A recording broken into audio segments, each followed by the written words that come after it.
Hi, my name's Steph Shea, and I've been a member of ASTD for over 10 years on the New York chapter. And today we just had a great speaker. His name was Bob Pike, and he talked about a lot of different things having to do with how we can create our learning better. And so I had some great takeaways.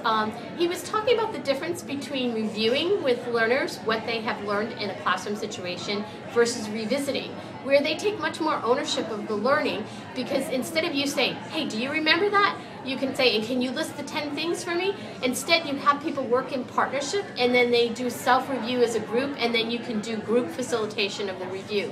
The other thing I really liked that he talked about that I'd like to build a lot more into my training programs was creating accountability partners. And this is another way to revisit learning. So it's just not the exact learning event of maybe the 90-minute session that you had with people, but it's also what you could do later on.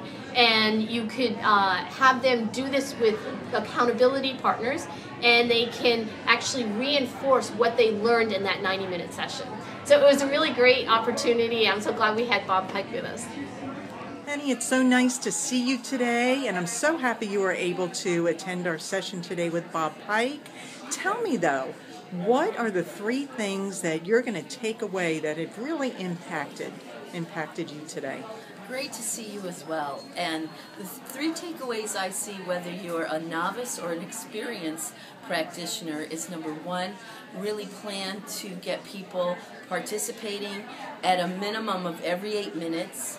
Also strategically talk about choice to encourage the learning. And thirdly, at the end when you're closing, and instead of the trainer summarizing, it's really revisiting, where you get that higher level of participation, retention, and also application.